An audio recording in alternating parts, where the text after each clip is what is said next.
feet been doing? Right now, it's manageable. It's manageable. I took my medicine this morning. I haven't taken anything yet because I'm feeling pretty good for the most part, other than the muscles in my back and shoulders and neck. That's the only problem I'm having. This weather, when it was warm and then suddenly got cold, then here comes the pain.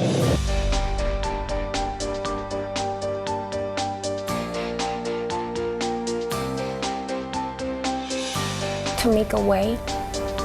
He was like, I don't know a good way of telling you this, but you have mixed connective tissue disease, and one of them is lupus. I didn't really think nothing of it. Lupus, I'm like, okay, she'll be fine. But I didn't know the severity of it. This 20-year-old girl, and she's in the bed just like having this seizure and no one else was there. Experiences where they was just trying this drug to see if it was this or trying that. The lupus was out of control, literally. And they couldn't figure out how or why, what triggered it, what caused it. They had no clue. She had to go on steroids to hold down the inflammation in the lupus, and I saw her going from like a size 4 to like a size 12. It took a lot of praying to bring me out of it.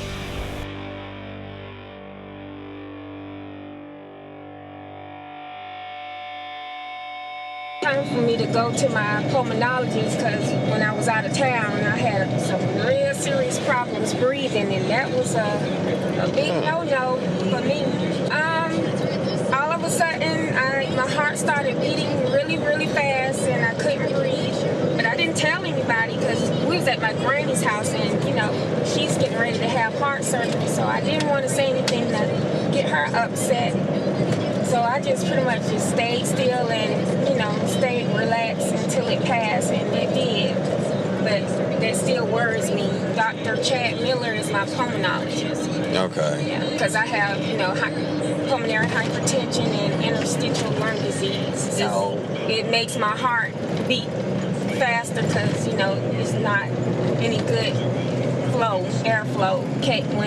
When that happens, your heart have to work even faster to pump air.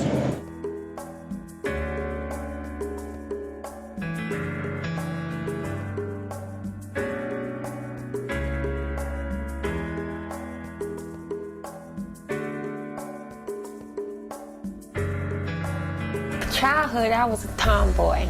I liked playing football with the boys, my cousins. I pretty much had a normal childhood, stayed in trouble, me and my brother, getting in fights. Of course, we were always close, even more close when it was time to get a whipping, so it was fun. I had a normal childhood. Never been sick other than, seasonal colds, stuff like that, the normal.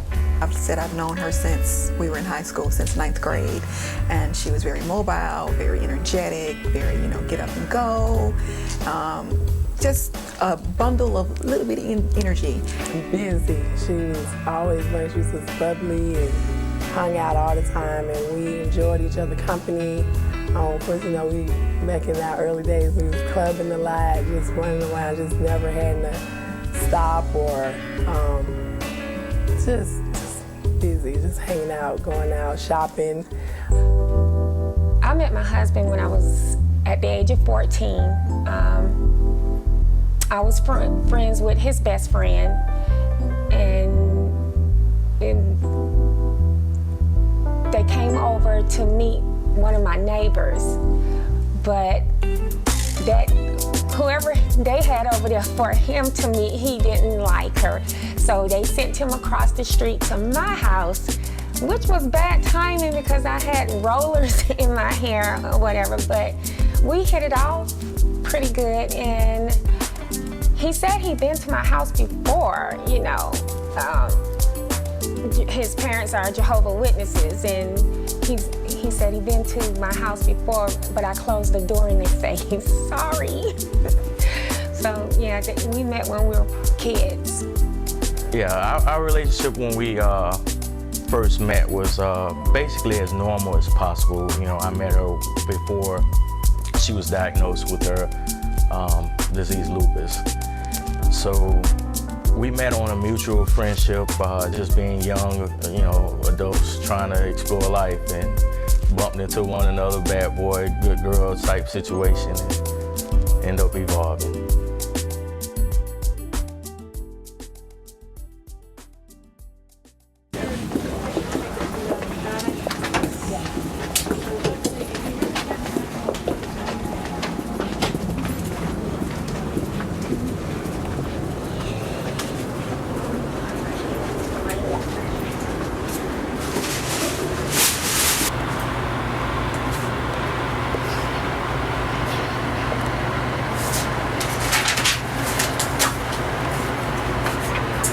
Do you know where you've been vomiting? I have no idea. I've been doing that a lot lately, and it seems always like 2 and 3 o'clock in the morning. I get up and I just feel so nauseated. I drink some water, try to, no, I don't know what's going on. I guess that's why I'm underweight. I normally weigh 140, 145, but I'm 120. Stick figure. Tell us about that. I don't want to be this little. And Miss Judy is the housekeeper because I don't clean up like I used to. I can't do it like I want to. After last year, the church hired her, and then me and Coy just kept her. Oh, that's good. They hired her for 4 months because Coy was living out of town, working over the road at the time. And, you know, the church was, you know, they came in and helped a lot. You know, they was there at the hospital. You know, Mama Lois, she was the main one that was always on my side at the hospital during those procedures. You know, her and my mom taking turns. But for the most part, she was there. And when I was really sick, they came to the hospital and the pastor came. And, you know, when he came, I'm like, oh, I'm finna die. They done sent the pastor here. Lord Jesus. Somebody tell me what's going on. Just go on and tell me now so I can go on and prepare myself and start writing a bucket list or something. That's cool. He's supposed to give you, what, 4 shots today? I hope so. You're gonna have to do something. Why would he, like, Either that or I'm going to end up in the ER tonight.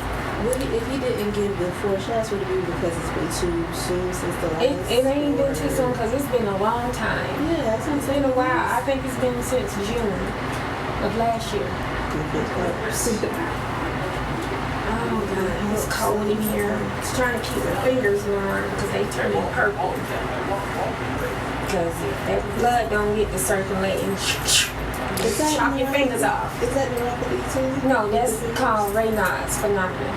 Okay, I've heard of that. Where, you know, your blood slows down and when you're in cold.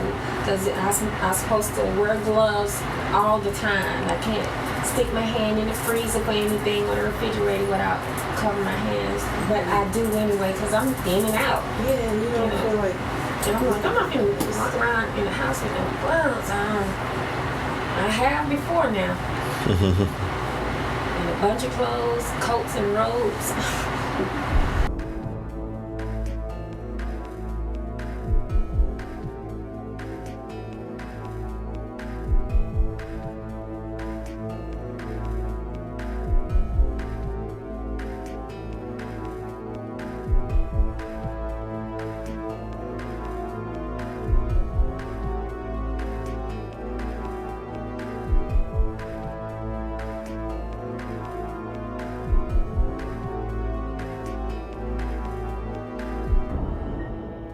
No, I done lost more weight. I'm 120 pounds now.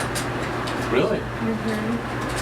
Your stomach hadn't gotten distended again, has it? No, it hasn't extended, but I've been vomiting a lot. Like, it's always like 2, 3 o'clock in the morning. I wake up really nauseated and then I start vomiting. So I've been doing it all last month and this month. Wow. Have you been to see the gastroenterologist? I've already made an appointment. I'm just waiting on that appointment. He's been on vacation, so. Who is it that you see again? Dr. Stewart. Oh, Preston Stewart, yeah. Yeah. And you just wake up at 2 or 3 o'clock in the morning vomiting? Just start vomiting. I get so sick to the stomach and weak. And I just start vomiting. Okay. I don't know why this has been going on. I've already called Dr. Stewart and made my appointment. It's got to stop. I got to pick my weight back up. Yeah. Now, do you have anything for nausea and vomiting? Are you taking Finnegan or anything like that? I'm out of the Finnegan. But they usually work? Mm-hmm. So you just need some more of that? Yeah, I forgot about that down there. Finnegan, Marinol, the Goliaths, and yeah, that's it.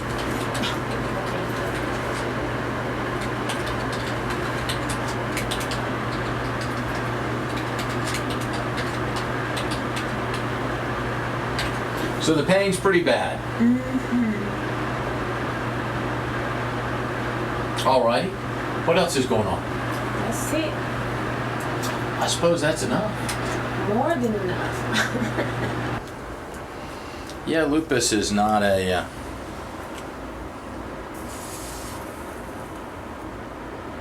not one of those diseases that people think of a lot.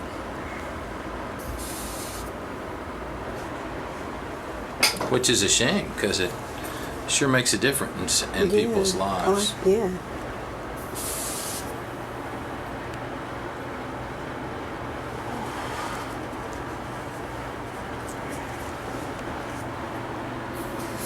As they say, big breaths. Sorry. Almost done. One last one. Oh. Good news, it's all over. So how long do you start before you start feeling? Maybe take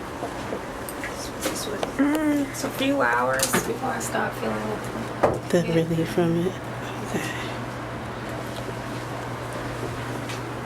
Chasing you around the room there, sorry about that. I'm trying to stay out of your way. Nah, it's okay. I'm at your job. Nah, I'm fine. I love this stuff. Medicine is fascinating. Well, you know, the great thing about it is she's already told me she's going to get better, so that makes me happy. Yeah. That is the goal. That's all anybody wants. Yep. All anybody wants is for you to get better. Yep. Especially my son. Mm-hmm.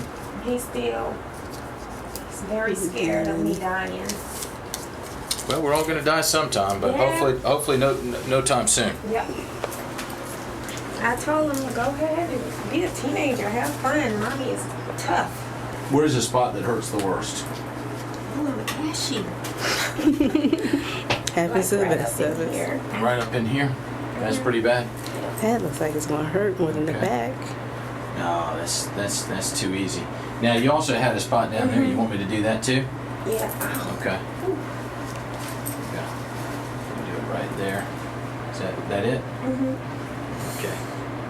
It's really tender. Sorry. You know, it's a little counterintuitive to stick a needle right where it hurts Where the it worst, hurts. but in the end, it's where you want the medicine. It's where it hurts the worst. I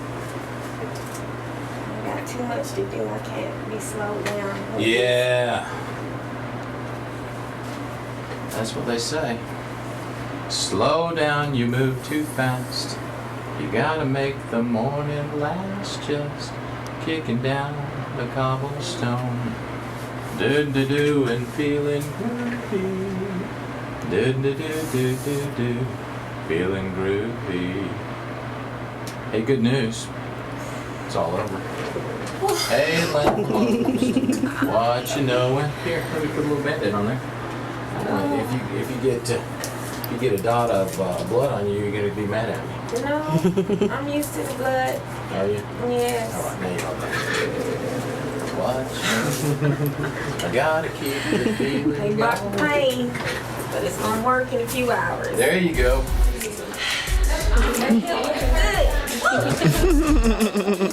Honey got a shot, now she's dancing.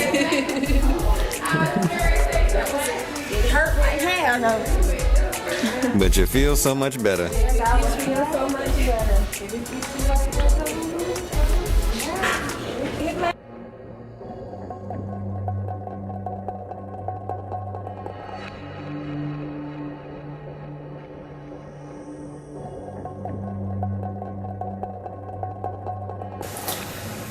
Good morning. It's 5:30. Getting ready to head to Piedmont Hospital again for another procedure to find out why for the past 2.5 months, almost 3 months, I wake up in the middle of the night vomiting and diarrhea for no reason. I just get sick and go run into the restroom and hug in the toilet. So today, me and my mother is getting ready to head to Piedmont Hospital to check in. So, wish me luck. When I found out I had lupus, it was 6 months after the birth of my son. It started in my hands. I almost dropped him when he was a baby because my hands just locked up and they were so painful and I didn't know what was going on. So I called my OBGYN and she referred me to a rheumatologist at Cobb Hospital at the time. And I went in and he did some lab work and he said it was going to take 2 weeks for it to come back. And 2 weeks, I'm still, it was just that one episode, so I didn't really think too much of it, maybe it's nothing. So I went on work and doing my regular thing, hanging out with my girlfriends. Then I get a phone call 2 weeks later from the nurse. She said to come in and bring someone with you. And I'm like, bring someone with me? I'm like, uh-oh, this can't be good. So 2 days later, me and my mom actually went, and we waited patiently out in the waiting room, and he came out and walked us back to his office, and he had my file in his hand, and he was like, I remember the day like it was yesterday. He sat down behind the desk, introduced himself to my mom, and he was like, I don't know a good way of telling you this, but you have mixed connective tissue disease, and one of them is lupus. That was my first time of hearing anything about lupus. Like you say, we hear about cancer, heart disease, and diabetes, but lupus, I never heard of it. What? What is lupus? It's like, wow, what is that? Never heard of it. I didn't really think nothing of it. Lupus, I'm like, okay, she'll be fine. But I didn't know the severity of it. We like, okay, and I'm thinking I'm just gonna get some antibiotics and get rid of it until he explained what lupus was. The doctor said that it was incurable. And I remember,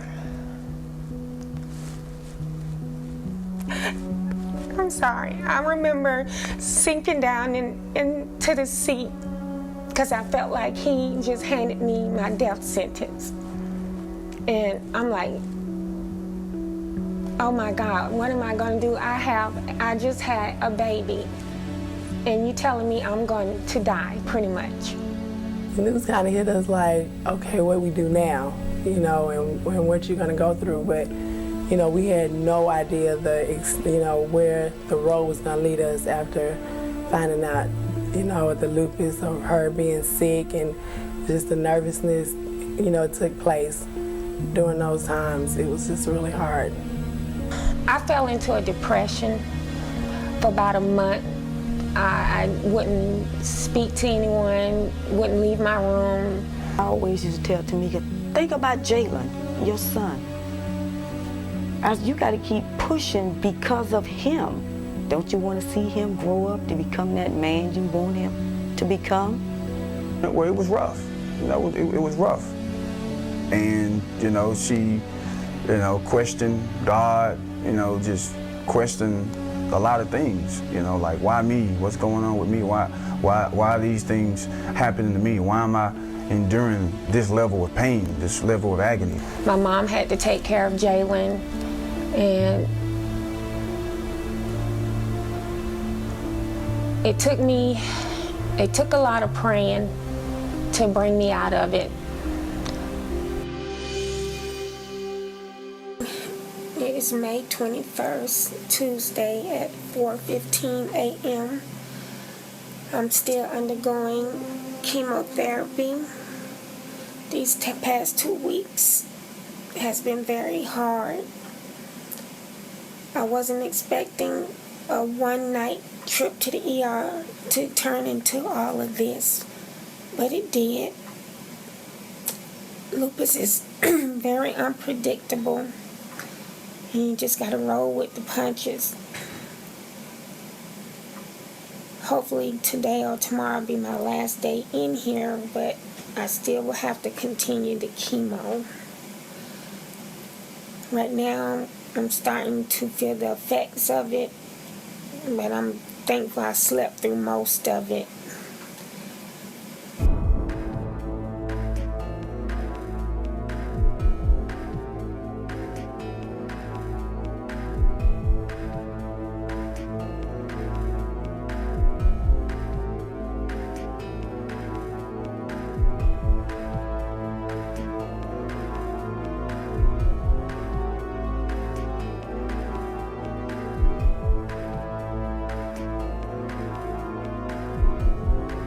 It's gradually gotten worse. It definitely has gradually gotten worse because the disease, you know, it's a immune deficiency disease, so the disease pretty much has attacked the immune system, and her body just really, it's just kind of deteriorated her body. So yeah, gradually. So at first it might have started with, you know, pain, or, you know, some skin lesions or some things like that, and then the next thing you know, it's attacking her kidneys.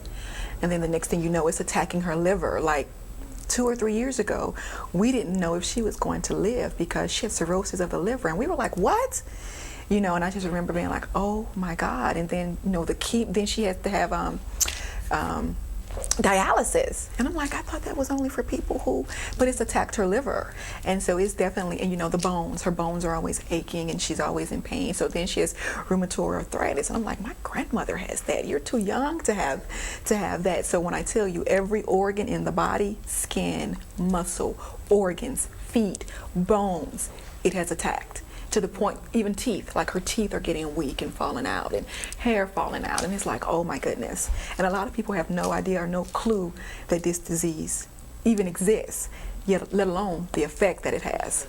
3 to 4 months later, it hit me hard. My mom, it was in the middle of the night, I screamed out.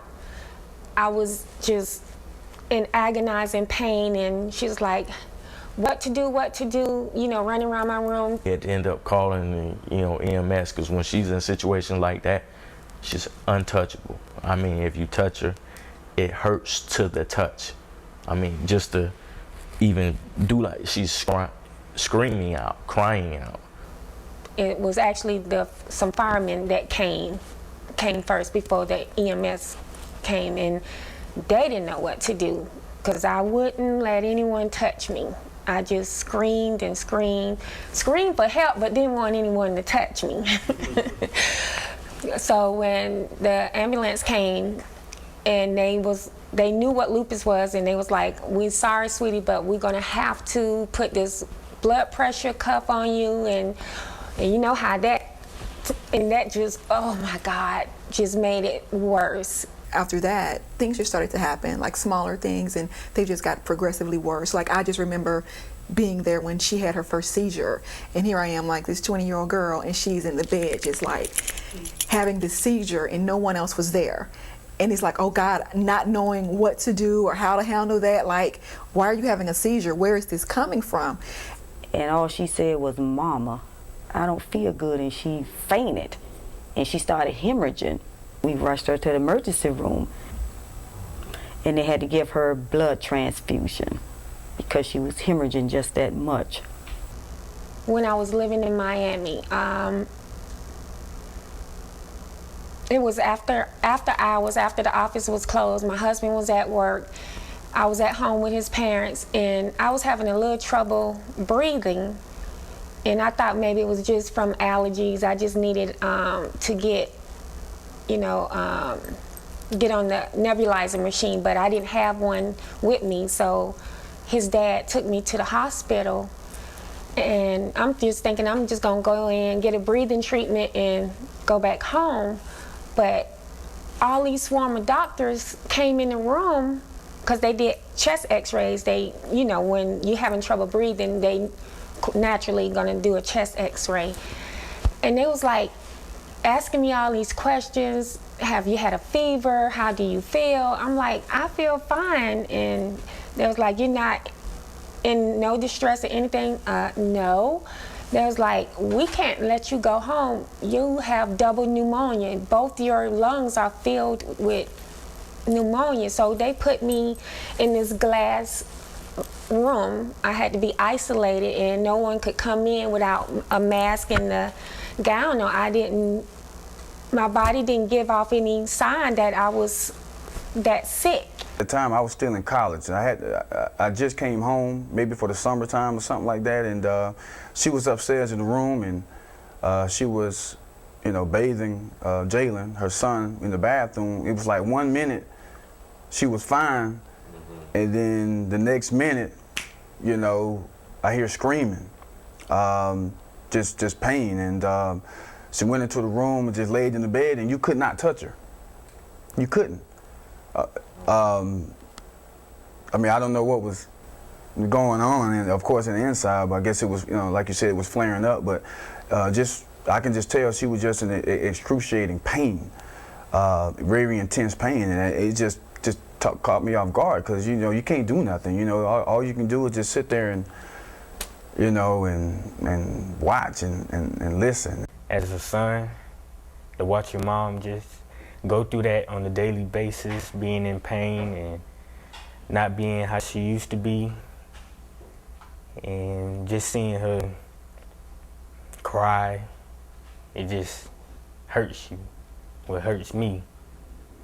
And I'm her son, and you don't want to see that from your mom, just crying and in pain.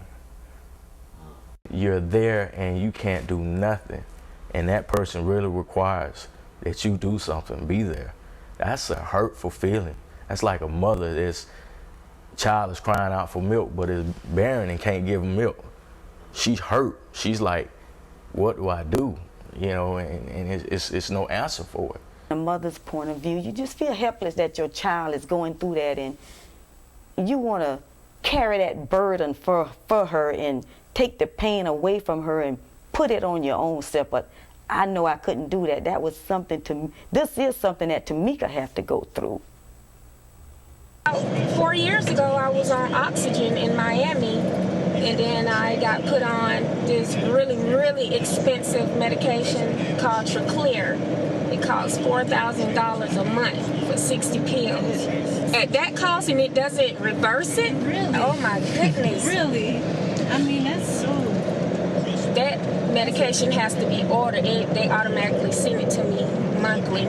With certain medicines that's very expensive, they have programs, that help you pay for it. My copay is only $13. She had to go on steroids to hold down the inflammation in the lupus, and I saw her going from like a size 4 to like a size 12, and so her face was like blown up, but she was able to function better and not be in as much pain with the steroids. But we also know everything else, the side effects that came with the steroids.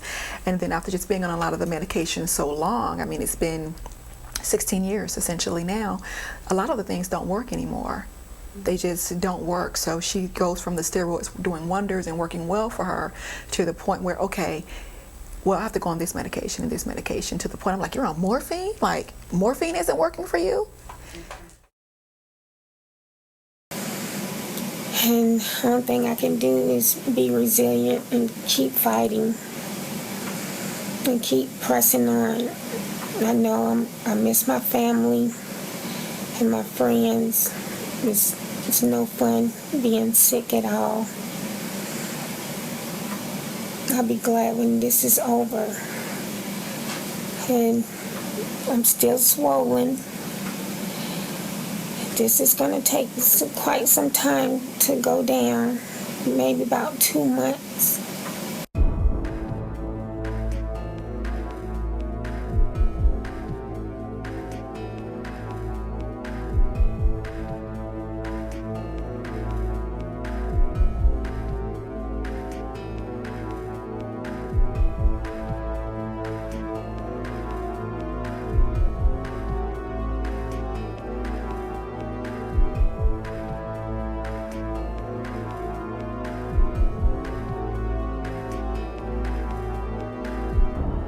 They did come out with a new treatment, which is called Benlysta.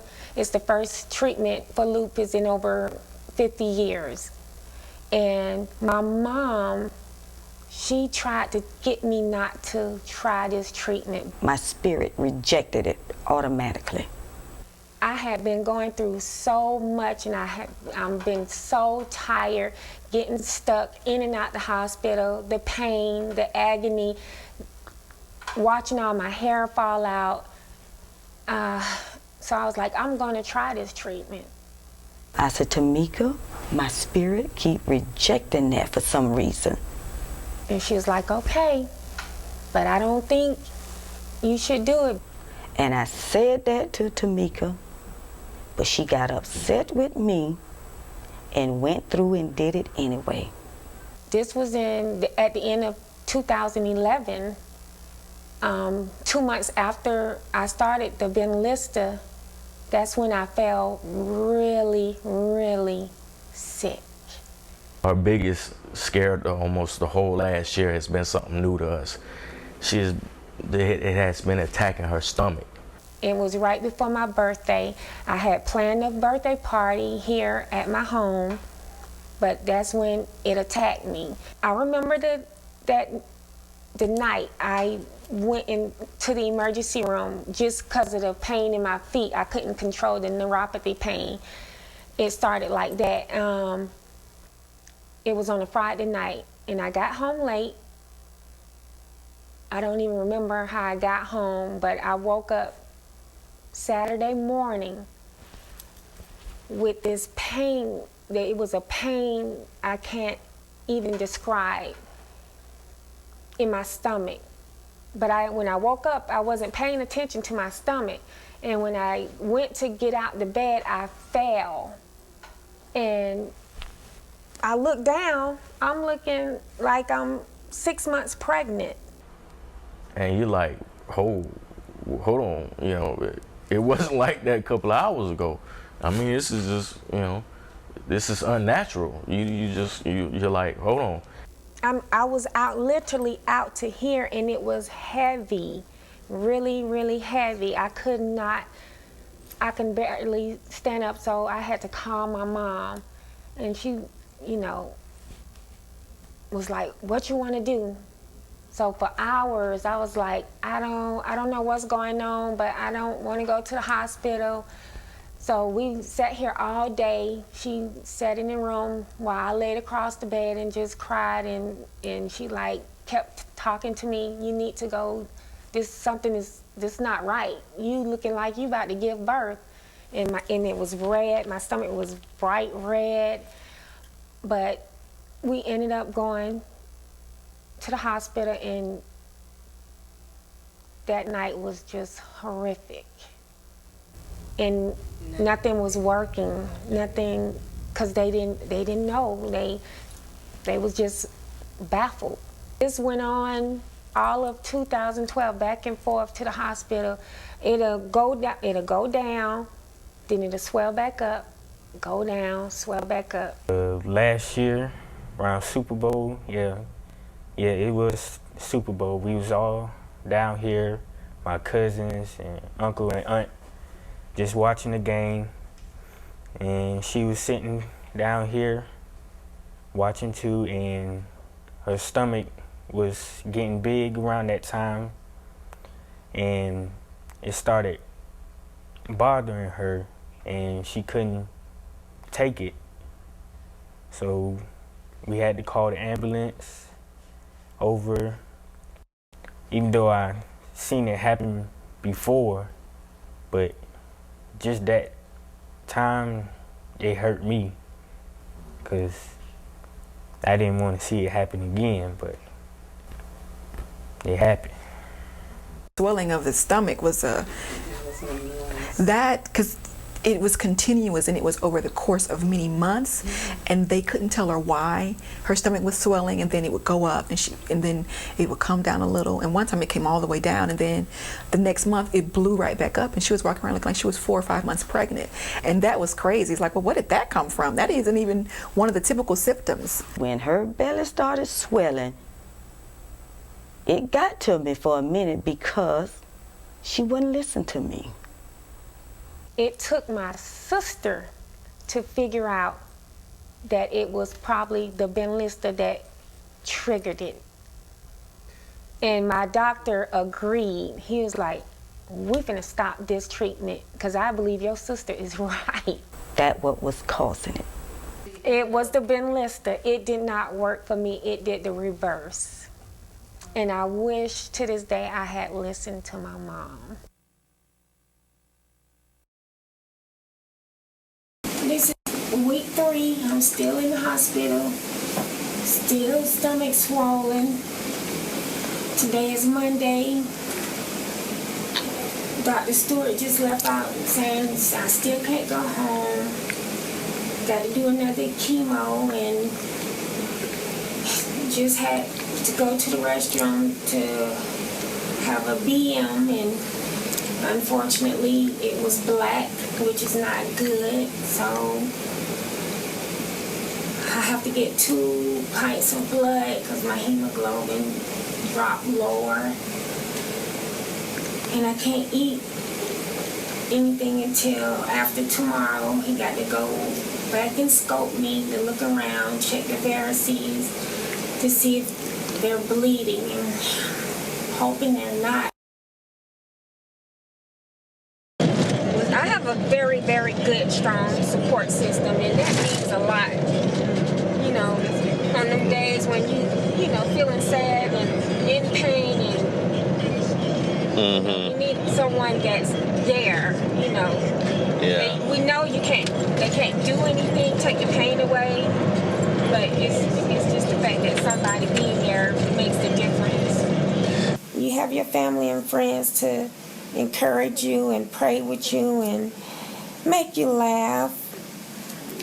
You know, like I can't wait till my girl Nabil get here, because that's a fool, and we are 2 fools together and having a good time. Hopefully we don't get loud and she get put out. But like I said, this is only temporary. You know, I'm not feeling well, and it's okay. You know, it's okay. We have our good days and we have our bad days, and you know, for the past couple of days it's been kind of rough. Need to have a support system. It's very important, like my husband said, even if you just there to listen, just be a shoulder to cry on, because there's nothing you can do to take away the pain, anything, but just be there and just listen. We're actually blessed, really blessed, to have a support team, because we do have a support team. And the church that we actually go to, Word of Faith Love Center, is definitely a help and a support team for us. When she first started getting real sick, the first part of this year, they were a big help for us, and the pastor would come see her. He always kept top members of the church to be there at her side while she was either going through x-rays or while she was just in the room. My mom has definitely been there as a support team, and always, if I'm not, available, if I'm going off to work or trapped, she's there, just at a drop of a dime to call her. I mean, there were some times where I know that she was ready to give up. Like, Corey, I'm tired. And I'd be like, oh man. I was like, don't start off the conversation like that. And I'll just try my best to give her some encouraging words. She has her ups and downs. Some days are good days, and she can go a week maybe and be in good spirits and be in good health and feel like she's on top of the world, and those will be the good times. Then there'll be a downward spiral. Sometimes it'll start off light, and you could just slowly see it dwindling away, and she's just kind of getting more of a sluggish type, slowing down mode, might want to sleep a little bit more. So it's, and these are just things that you have to pay attention to over a period of time, because like I said, there's ups and there's downs. It's funny, I mean, it's almost like, sometimes if I know she's not feeling well, and I may call her, just to see what's going on, or I even monitor her Facebook. I can kind of tell whether she's feeling up and down just by her activity and her comments on Facebook, and I can get a good idea of what's kind of going on like that. So the hardest, she's like, I'm tired of fighting, or being a friend. I try to lean toward, like, remember what the word says, what the Bible says, that by his stripes you are healed. And there are times when it gets really, really hard for them to go on, and I literally have had to tell her, don't give up. I don't care what the doctors are telling you. You have to keep going. You just cannot give up on your life, because I know there are days when she's just like, I'm tired of living like this. I don't want to do it anymore. And I'm literally sitting on the phone with her like, you can't feel that way. You have a purpose. To move on, for yourself, for your family, and for others, just to make them aware and let them see, hey, we're here. One night, and she remembered this, I'm never going to forget this. She was actually I was leaving at the time my girlfriend's house, and I had to pull over to the side of the road because I couldn't breathe. It's like, it's like something just hit me in my chest, like, bam. It took the wind out of me. I had to pull over. I didn't know what was going on. And God started talking to me, man. Yeah, he told me to tell her, to stop looking at herself in the mirror like she's getting ugly, because I guess the lupus was starting to take toll on her a little bit, and I guess she was started noticing it a little bit. And but I went on, after I got everything together, I went on to her house, and of course she was asleep. It was about maybe 12:30, 1 o'clock in the morning. Walked into her room, of course it was dark, and woke her up, and I told her what God told me to tell her. And I guess she kind of brushed, she heard it and kind of went back to sleep, but the next morning it blew her mind, because she never told anyone that. If you're a believer in God, you'll understand and know what I'm about to say is real. It was like, I have insomnia real bad, so I'm up all night and watching television. And this particular night, it was about 1 in the morning, me and my husband was up watching TV, and all of a sudden, my chest got full, heavy, and I was just sitting there, and I swear to you, I heard the voice of God, because I was at my end. I was tired and I was ready to give up. And like they say, God come in your darkest hour to save you. And because I had been feeling like I was stumbling around in the dark by myself, just trying to find a little light, a little reason to still fight, because I just had gotten to the point where I'm like, I can't do this no more. I'm tired. My body is tired. I can't do it no more. And I had never told anybody how I was feeling. I felt alone. I really felt like I was in complete darkness by myself, just trying to find a reason to stay here. And I heard the voice. I can't even describe his voice. It was the most amazing and most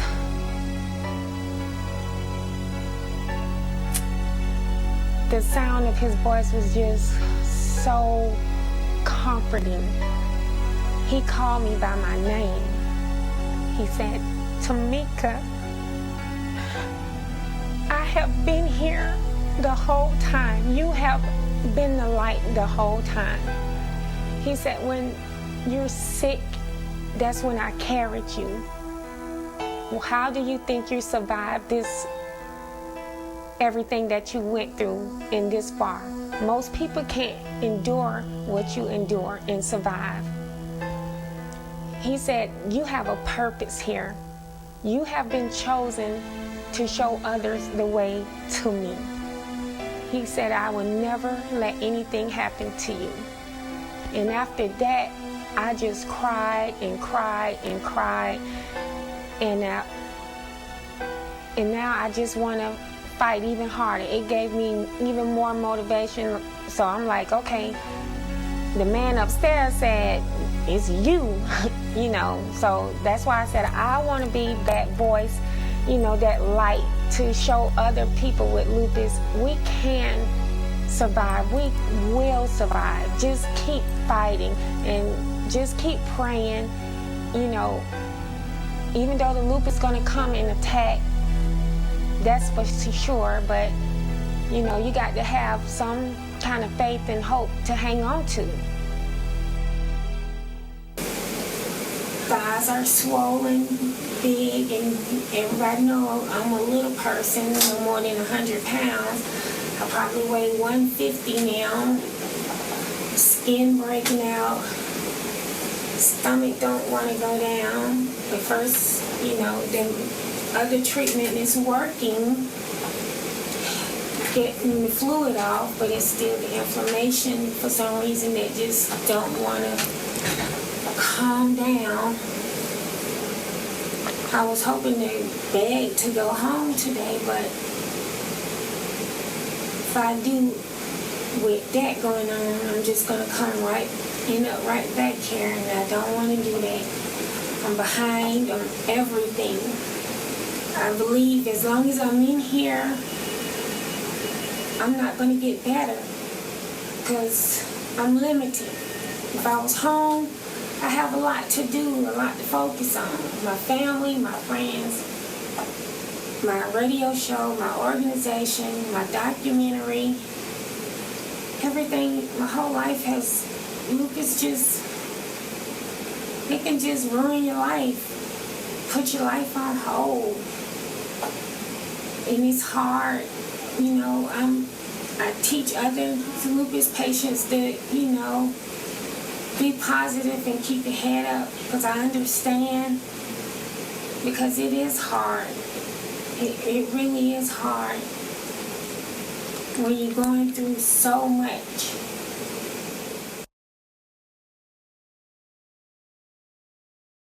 The organization has been really doing well lately. I actually have two young girls, Diaja Du and Maya Sherrod. She's 21 years old. That baby is really, really sick. She's been in the hospital since the beginning of the year.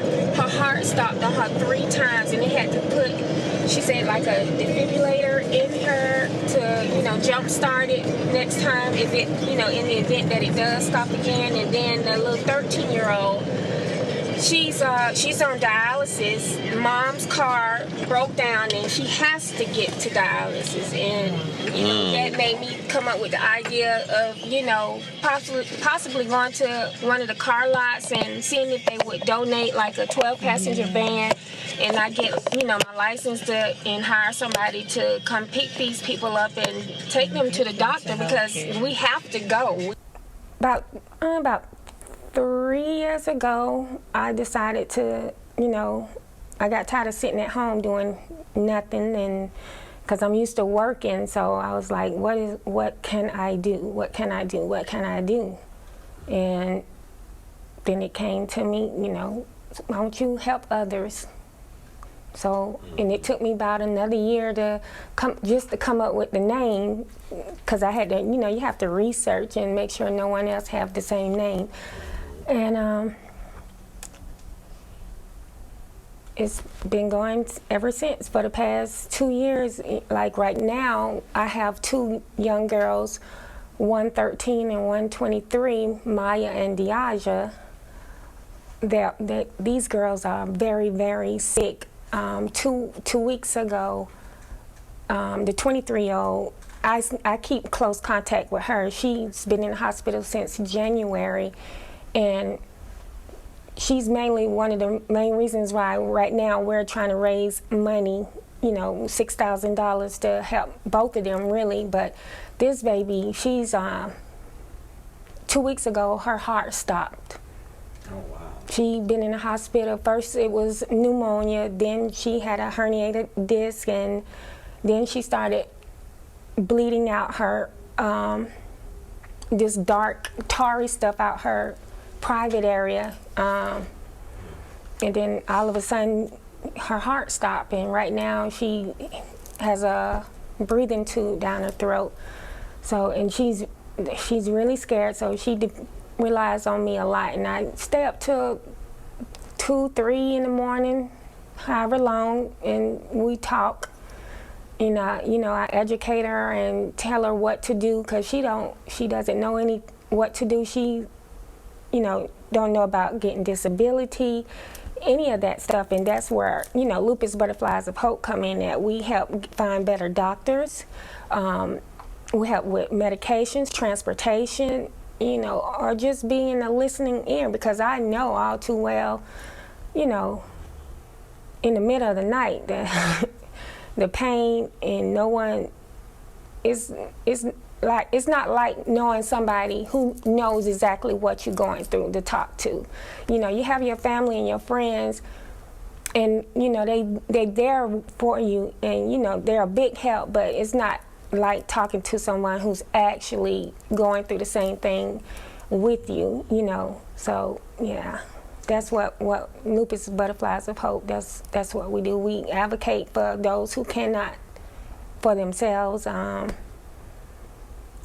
help raise money for them to help buy their medications. Like the 13-year-old, she mom having a rough time, so yeah, that's where we step in at. Majority of the people that we have come across since I've been with my wife and a part of this organization that she has, Lupus Butterflies of Hope, just the awareness that people are having now. Just about every 10 people we run into, they either know somebody that has lupus, or they met somebody that had lupus, or they have it themselves. So it's an ironic situation that as my wife presses forward and really push to bring the awareness, that's what I would just like for people to gain and gather. It's just the understanding of what lupus is, to just educate themselves that it's other things. It's breast cancer, there's lupus, there's Alzheimer's, there's a whole lot of diseases that we all suffer from day to day, and that we have to educate ourselves as human beings to just understand what others go through whether we know them or whether we kin to them or whether we married to them or whether they're our mothers, sisters, brothers, whoever. I've seen firsthand just what it has done and the effect that it can have on a practically very healthy, vibrant person, and how it can just suck the life out of them. And I've seen that, and it just makes me look. And I think another purpose that I would like people to know is to see her struggle with it and to see how she keeps going. And when her feet hurt, she keeps going. You know, when her meds aren't working, she keeps going. You know, when her stomach was bloated, she keeps going. When she was on dialysis, she keeps going. When she was getting chemo, she keeps going. When her hair was falling out, she put us on her wig and she keeps going. And it just makes me say, how dare I complain about the little things that I'm facing or the obstacles that I'm facing? Like, how can I not overcome these and move forward when this young person is dealing with this every single day of their life? They don't think too much of it because it's not out there like breast cancer is. You know, nobody's not advocating like they should, and that's my main goal, to get it out there, because we go through way more than breast cancer patients go through. We do chemotherapy, all that. It attacks everything. I mean, with breast cancer, it attacks one thing, but of course, you know, if it's gone undetected, then it'll spread to throughout your body. But lupus, it's unpredictable. It's gonna attack what it wants to attack, whenever it want to attack, and for however long. You just never know. This is why I started my organization, and now I have my own internet radio show where I teach about lupus. And you know, I'm just gonna advocate and try my best to get it out there. And this is why I'm doing the documentary, so people can see.